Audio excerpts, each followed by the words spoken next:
Welcome to Jefferson Liberty Radio, the voice of liberty in the Central Valley. I'm Matthew, joined by Aaron and John. Pat is on vacation, resting up. She's actually back, but she's just resting up from vacation. How are you gents doing tonight? Very good. Great, thanks. This episode of Jefferson Liberty Radio is sponsored by ALS Certified Safe and Lock. ALS offers locksmithing services and alarm systems for a range of applications, including burglary, fire, tamper, medical emergencies, and much more. ALS has been locally owned and managed in Modesto for nearly 70 years, and with thousands of loyal and satisfied customers, you can be sure ALS not only meets, but exceeds your needs. For more information, call 1-800-700-4780 or go to alsalarm.com. That's ALSALARM.com. Thank you so much to ALS Certified Safe and Lock for sponsoring this episode of Jefferson Liberty Radio. All right, well, we have an interesting episode today. We are talking about the Department of Commerce versus New York, more broadly known as, are we bringing back the census? Are we bringing back the citizenship question to the census? I want to throw a link to the court case in the podcast description, so go check that out. You might want to pause here, go take a look at that. I'll review it a little bit here, but you might want to take a look at it yourself. It's a case that was argued before the SCOTUS on the 23rd, so as we record tonight's the 25th. This was a couple days ago.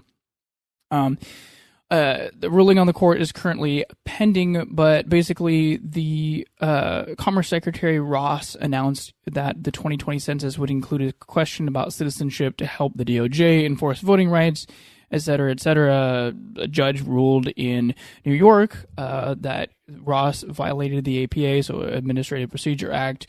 By not following APA procedure, it got... the DOJ stated it was disappointed in the decision, was reviewing the case, etc., etc. DOJ appealed to the SCOTUS and requested the court bypass an appellate court in order to issue a ruling in time for the 2020 census. Bringing us to today, John, Aaron, we've kind of talked a lot about this before the show. So we've been talking a lot about representation and what we need and what needs to be fixed, both at the federal and state level. Help me tie this in. That's a huge question, I know. Well, pretty much if you're not a citizen of the United States, then the Constitution doesn't apply to you, nor would the need to be enumerated in the census apply to you. Would it? Right. Right. So... I guess we need to start with Article 1, Section 2, Clause 3 of the Constitution of the United States to answer this question, because that's where the census is covered. Of course, that clause has subsequently been changed by the 14th Amendment, which we can go into next, but Article 1, Section 2, Clause 3 states, representatives and direct taxes shall be apportioned among the several states which may be included within this union, according to their respective numbers, which shall be determined by adding the whole number of free persons, including those bound to service for a term of years, and excluding Indians not taxed, 3/5 of all other persons. The actual enumeration shall be made within 3 years after the first meeting of the Congress of the United States, and with every subsequent term of 10 years, in such manner as they shall by law direct. The number of representatives shall not exceed 1 for every 30,000. And then it goes on to cover how many representatives will be in the House of Representatives until such time that the first enumeration is done. Regardless, we're covering who is to be counted in that clause. You want to real quick jump to the 14th? Well, I think we're not ready to jump to the 14th yet, because it states there, which shall be determined by adding the whole number of free persons, including those bound to service for a term of years, which included indentured servants, people who were here as citizens, but were indentured to the service of another citizen. So necessarily those people were considered property at the time. They weren't considered free persons, but you're still going to count those people. And excluded Indians not taxed. Well, we didn't count the Indians that weren't taxed because they're sovereign citizens of their tribal nations. Okay. And then 3/5 of all other persons. This 3/5 clause, okay, it was the compromise between the northern states and the southern states to incur representation for those in servitude through slavery at the time. So when we say these are the persons we count, it's only persons that the federal government has jurisdiction over. Okay. Only persons that are the states are responsible for paying those direct taxes for. Okay. So because that section was amended by the 14th Amendment, then we have to jump to the 14th Amendment. I should have had the page marked, but I didn't. All these will be in links in the description. You might want to pull them up and read them 14th along. Yeah, 14th Amendment. 14th Amendment, Section 2, amended Article 1, Section 2, Clause 3, and that says, representatives shall be apportioned among the several states according to their respective numbers, counting the whole number of persons in each state, excluding Indians not taxed. Okay? So it goes on to cover other areas of electors and that, but that's the most important thing, that we've changed that Article 1, Section 2, Clause 3 to say, representatives shall be apportioned among the several states according to their respective numbers, counting the whole number of persons in each state, excluding Indians not taxed. So there again, we're still covering only individuals that are taxed. The 14th Amendment having been ratified July 9th of 1868, shortly after the Civil War, and in response to how do we determine citizenship of the recently freed individuals, which we start this based on a citizenship question on the census, or the properness of that question on the census or not.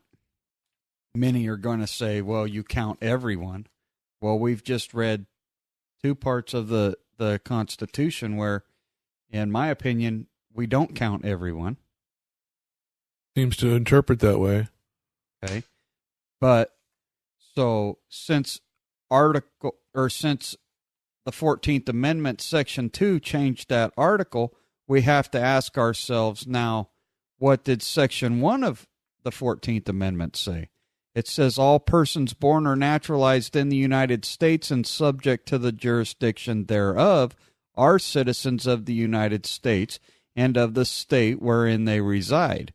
No state shall make or enforce any law which abridges the privileges or immunities of citizens of the United States, nor shall any state deprive any person of life, liberty, or property without due process, nor deny any person within its jurisdiction equal protection of the laws. Now we have to understand, the first jurisdiction used has to do with, are you subject to the laws of the United States, and is your offspring therefore subject to the jurisdiction of the United States? Now, we have to look at Article 1, Section 2, Clause 3, where it's levied direct taxes. So it's talking about persons who can be taxed, and if we changed the clause, but still excluded Indians not taxed because they're sovereign citizens of their nation. While they reside in the United States, they're not necessarily citizens of the United States. They're citizens of their own tribes. We would have to interpret, or at least I have to interpret, the phrase "and subject to jurisdiction thereof" means if the United States can't tax you, then you're not under the jurisdiction of the United States. So therefore, if you're not a citizen, you're not being taxed, right? You're not being taxed. You're not being counted in the census. Right. If you're not taxed or not counted in the census, how is your offspring that you have in this country or within our borders now a citizen as well? See where this citizenship question went on the census. It went to some place that the Supreme Court's not going to take it, but should have morphed into several other areas of our Constitution, because spirit of that 14th Amendment matters when asking the Supreme Court this question. Should we have the question, are you a citizen of the United States, on the census? Why do we do the census? Do you know? Oh, I'm sorry. You asking me? Yes. Why do we do the census? What is the reason for counting the number of persons or citizens in the United States? For representation. Well, there were two purposes, right? And taxation. Direct taxation. Uh-huh. It was at the time when the census was required by the Constitution. We did not pay taxes as individuals. The states paid taxes. That's right. The federal government didn't have the authority to levy taxes on individuals, only to levy taxes on the states for the bills of the United States. Gotcha. Right? Yeah. So not until later did they get the authority under the 16th Amendment to then tax us as individuals. And that was ratified in 1913? 1913. Subsequently, the same year, just a few months later, where the general population, by popular vote, was given the authority to elect senators, we changed a law in 1913, not to the betterment of this nation. Right. But I don't know that we want to go there tonight, do we? That gets really deep into stuff. Oh yeah, and we had an hour and 45-minute conversation before we started recording this episode because of how many places that this question of citizenship on the census actually takes you. It touches really, really deeply into how the Constitution is outlined, how our government's supposed to work, and how it was changed and altered from 1913 on.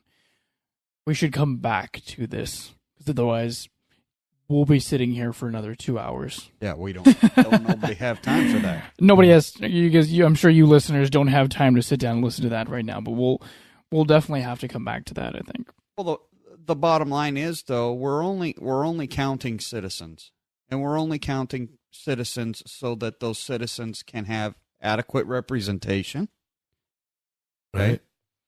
And so that our taxes prior to the 16th Amendment were adequately divided or proportionately divided amongst the states according to population of citizens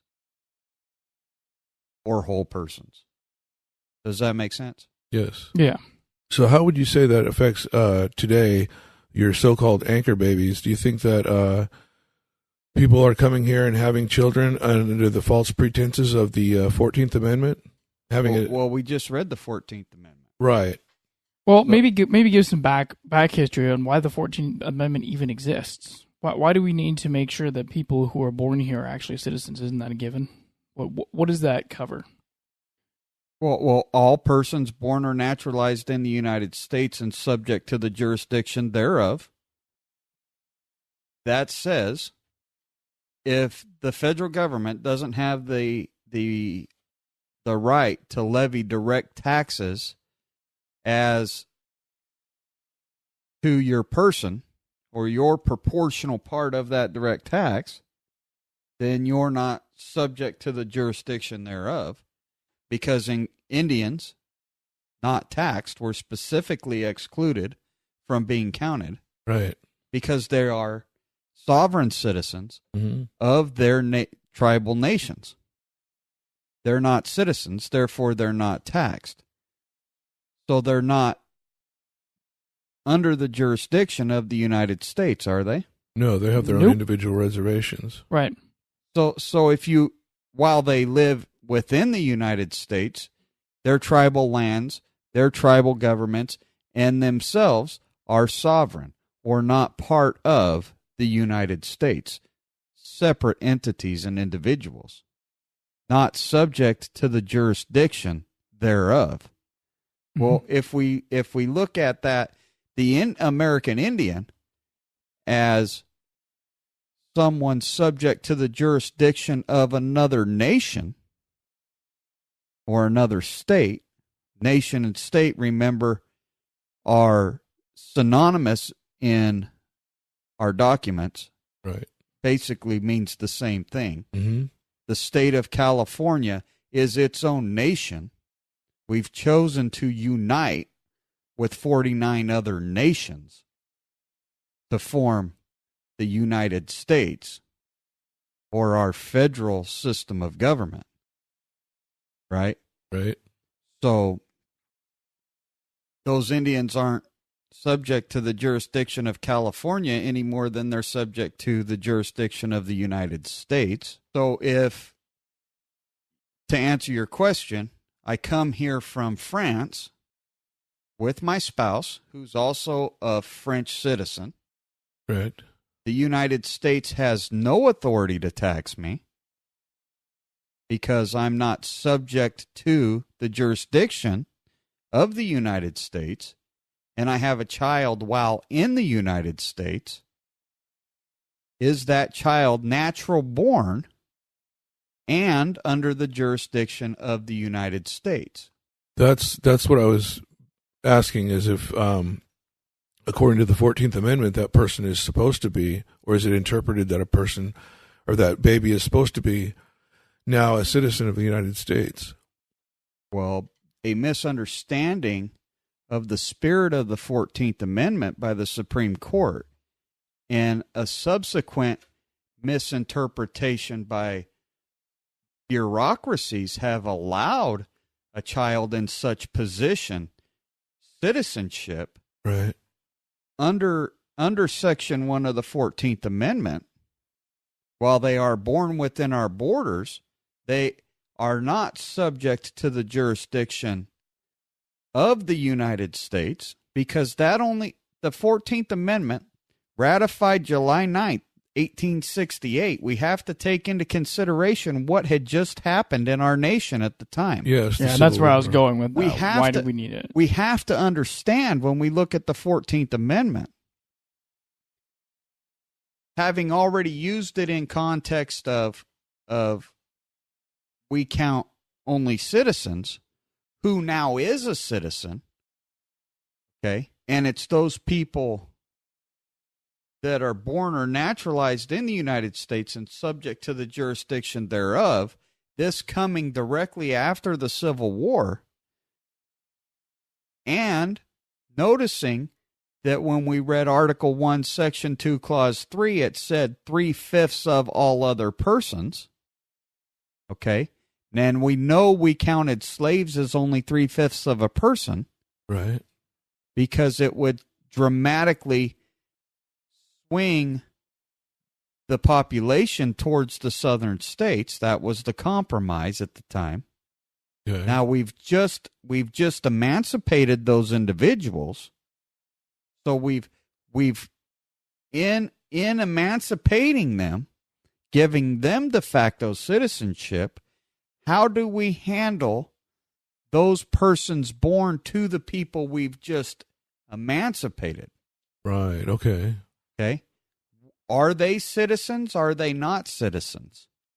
Well, since the 3/5 of a person's are now one whole person, and we bring together two whole persons to form another life, another natural-born citizen Okay.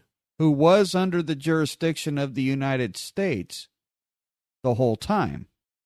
But before the 14th Amendment, there was no official recognition of a child of slaves Okay, I got you. as a citizen. Only that we changed 3/5 and 3/5 of a person from 1 1/5 of a person to two whole people. And the 14th Amendment comes into play to cover the offspring of those persons. Okay. Gotcha. That To makes say that those persons are absolutely citizens because their parents the whole time were under the jurisdiction of the United States. Subsequently, they are as well. But Okay. you can't come here from France or India or Jamaica or Mexico and have your child as a Mexican citizen and have your child subject to the jurisdiction of the United States because you're not subject to the jurisdiction yourself.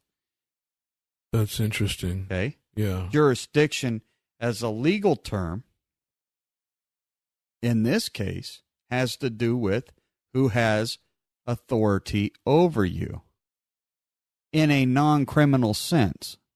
Okay? Okay. Because taxation isn't a criminal act. Right. Okay? So with that being said, no state shall make or enforce any law in which shall abridge the privileges or immunities of citizens of the United States, nor shall deprive, and listen here, any person, life, liberty, or property without due process of law, nor deny to persons within its jurisdiction. Now, this is a separate type of jurisdiction. Okay? Okay. This is more like territorial jurisdiction or inside the borders, which is where things get confusing for most people. The equal protection of the laws. So everyone that's here, regardless of their citizenship, has the right to equal protection and due process under our laws simply by being here. But that jurisdiction and the first jurisdiction are two totally and separate definitions of the word jurisdiction. Got it. Okay. Is that the way that you both interpret that? That makes sense. Yeah. Yeah, I think so. Makes sense. So therefore, do we count an anchor baby in the census as a citizen? We shouldn't, but we Right. do. They are de facto citizens. Mm-hmm. And Yeah. I am in no way saying that we need to strip citizenship from some group of people that we've already given citizenship to. Right. Yeah. You can't take Okay. away something you've given. Once we make a deal with someone, we have to honor that deal That's right. Right. because we are people of morals, honor, and integrity. We have to stand by what we've done in the past, but we need to, going forward, recognize what the rules we play by are and play by them. Okay. So 100%, I support asking the question, are you a citizen? Yeah, Now, absolutely. why is it an issue for, a large percentage of our population? Well, because they're saying it's going to affect the proportional representation of the states. It's going to affect the electoral college. It's going to affect so many things because these people, all people aren't counted. Well, all people aren't entitled to be counted, number one, Right. and all people are not entitled to representation. If you're not required to pay taxes and you're not under the jurisdiction of the United States, you're just here freeloading in our safer environment Right. or our more stable economical environment, you're not entitled to be represented by our representatives. Our representatives aren't speaking for you, regardless of what California District 10 Representative Mr. Harder thinks. He doesn't speak for those whom aren't citizens. All the more reason to not let illegals vote, would you say? Well, Because they're not being represented. well, now we have to look at different areas of the Constitution where it covers voting, right? Okay. Okay. So if you're not citizen, you don't have the The right to vote, Right. nor the responsibility, Right. because voting's not just a right. I say it's one of our civic duties, like jury duty. Oh, yeah. I agree. Okay. Mm-hmm. Voting is a duty. It is a responsibility. Absolutely. And if you don't exercise that responsibility, I'd say you're not represented either. And you don't have a right to be represented because you weren't responsible enough to make your voice heard. Right. You didn't take part in the process, which, like you say, is your civic duty. It makes total sense. Well, and what comes along with that is education at the same time. True. You can't vote if you're not educated. You're not educated, you're not going to make proper decisions, or you just won't vote. Right. Yes, that's another civic responsibility is educating yourself and being as far as being a responsible American. Yeah. So, to answer the question for everybody, I believe there should be a citizenship question on the census. Absolutely, and the fact that it's being challenged is ridiculous. They have the right to ask pretty much whatever question they want, within reasonable. But that of all questions should be absolutely fine. There's no problem beyond that. And the people who are arguing it's a violation of the Equal Protection Clause are just, it's not a violation of that. Okay, so how is answering a question to the affirmative or the negative that you're a citizen or not violating your right to due process and equal protection? No clue. It's not. We It's understand. We understand that the census is so loaded up with bureaucracy that they're not going to tie your address to you saying you're not a citizen. No one's going to come and bring the ICE bus to the front of your house. Yeah. And target you because you answered a question to the affirmative as to being a citizen or to the negative as to not being a citizen. Part of that responsibility would be, if you are a non-citizen, to become a citizen, go through the process and become a citizen. Yeah. Well, and then you can be counted. Yes, and represented and pay taxes. But we have to take into consideration who has brought this lawsuit with the Department of Commerce before the Supreme Court. The state of New York, one of our top 3 populous states. Mm-hmm. Now, do we in California, do they in New York, do they in Texas, as the 3 most populous states, have the probability of losing apportioned seats in the House of Representatives based on negative answers to the question, are you a citizen, on the census? I don't necessarily think that's a legitimate fear Why? that they have. Right Do you? now, we're counting every person, regardless of citizenship status. That's true. Yeah, you're Okay. right. You're right. In California District 10, we have, 758,000 people? Don't think it's quite that many. I think it's closer to 600. Huh? As far as 2016, when I was working on Robert Hodges' campaign, that's a number. Okay, we came however up with. many people there are, what percentage of those are non-citizen? Ballotopedia says 713,912. Okay, Oh, 713. My So bad. we're both off a little bit. We don't know when that was taken. If that's a 2018 estimate, I could be saying close. 2010 data. Okay, 2010. So I'm probably closer than that. Yeah. We're probably right there, 750,000 some people Yeah. in the California District 10. Right. Now that census was taken without the question, are you a citizen? So how many of that number, 758,000, are non-citizens? Well, we don't know. Right. And even with the question on the census, nothing is going to happen if you answer to the affirmative or to the negative opposite of reality. True. They're not going to send the Gestapo to your house. That's what they're doing, though, is they're playing these scare tactics on those who need to be counted and are not.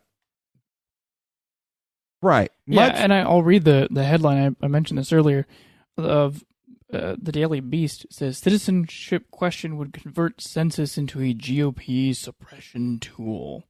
And exactly what you're saying, Aaron. It's this scare tactic of like, oh, if you ask this question, something's going to happen. Yeah, but it's ridiculous. But nothing's going to happen. True, we know that. Okay, and so do the folks that are residing here that aren't citizens, whether they be above or below the radar. True. Okay, they know that we don't have the enforcement technique or enforcement ability to just come and round them all up. True. It's not going to happen. Right. It's ridiculous to think so. Yeah, there's not the proper facilities or the proper resources to do that. And that wouldn't necessarily be the thing that would be the right thing to do anyway, as a moral Christian nation that we are. Well, that doesn't even come into play because the census is not about enforcement of anything other than representation. That's true. You're right. Yeah, well, and myself coming from a data background, having those statistics and having that information is really, really important. For a number of different things. You can infer a lot from data and statistics like that, and having that question would be extremely important. It's not just purely based on voting rights or non-voting rights, whether that would be stripped. There are other questions on there that you could say are not under the Equal Protection Act as well. There's a question, I was looking through the questions for the 2020 census.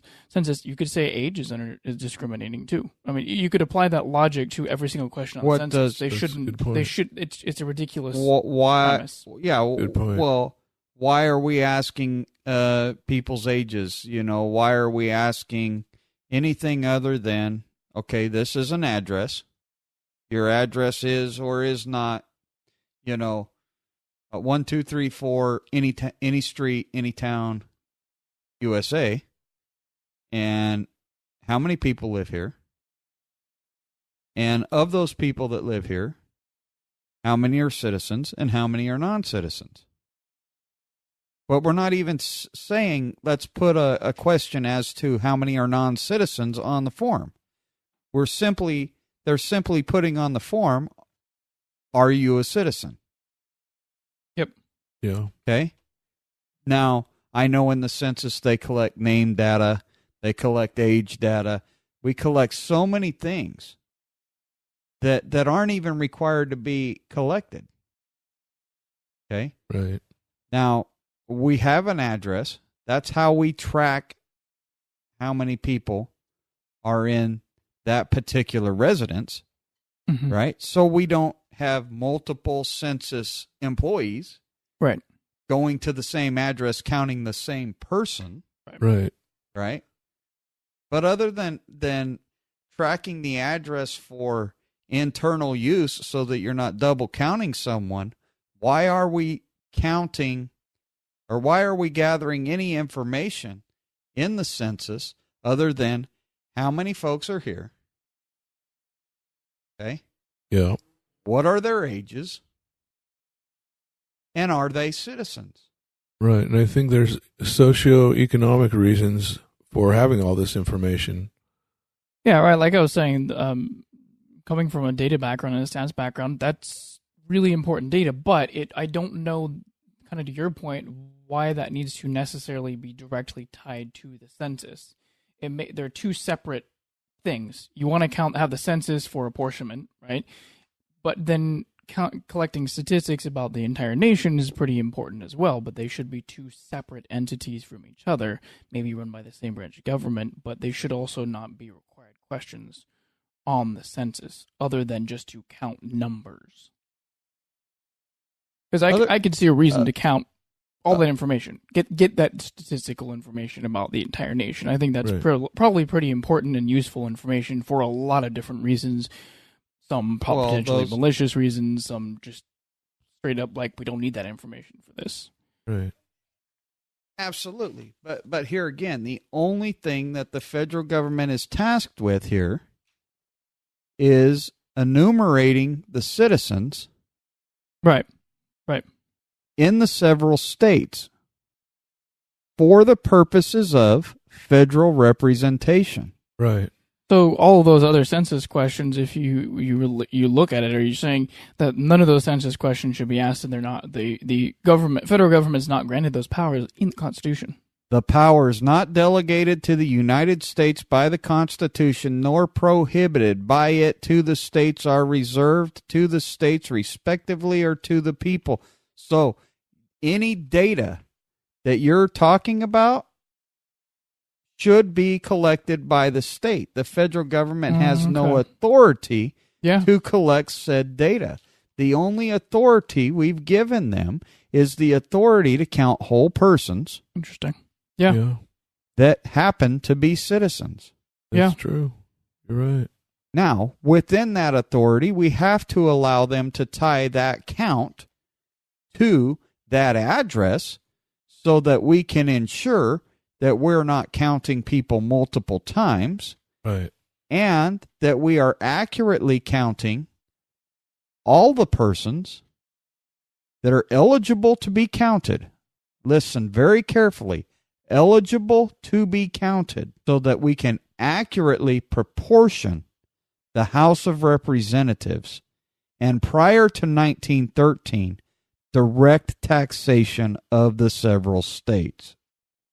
Since we're no longer using the census for direct taxation of the states, the only authority granted them is the enumeration of citizens so they can be properly represented as a percentage of an equal percentage of the House of Representatives as compared to all the other states. Okay? Yeah. But even then, when we count whole citizens, you take into consideration now, California has a much larger population than Wyoming. Okay? Wyoming's sitting at just over 500,000 people. Right.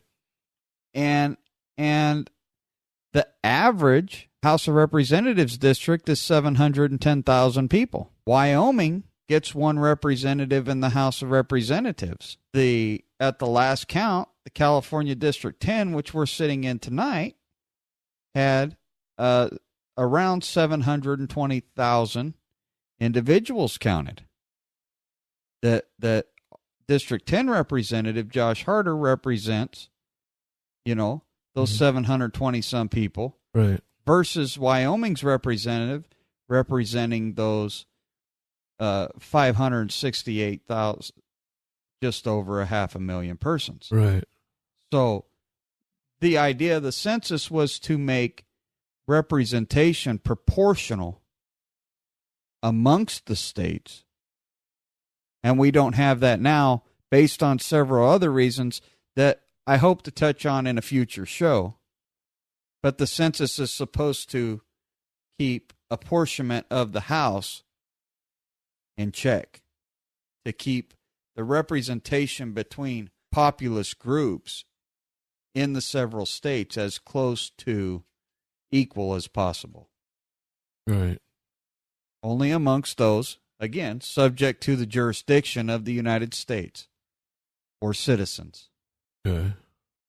So this one question leads us into we could have, 4 or 5 shows on the subject. Yeah. I mean, we've talked for almost 3.5 hours just on this in our discussion before the show. And well, now, in about 40 during the minutes, show. in about 40 minutes now on the show. Yeah. Yeah, there's a lot to disseminate. There's so much to cover and so little time. True.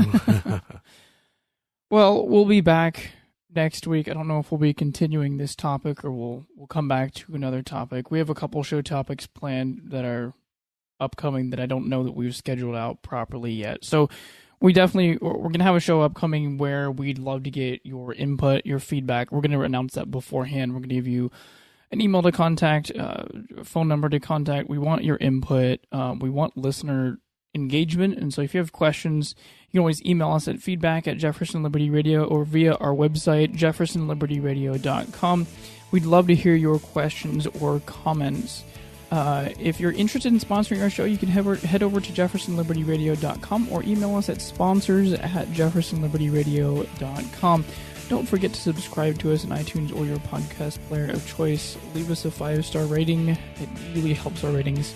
Find us on Facebook, Twitter, Spotify, YouTube, Google Play, and even some alternative media such as BitChute or Gab. Thank you so much for listening to this episode of Jefferson Liberty Radio, and we'll catch you next time.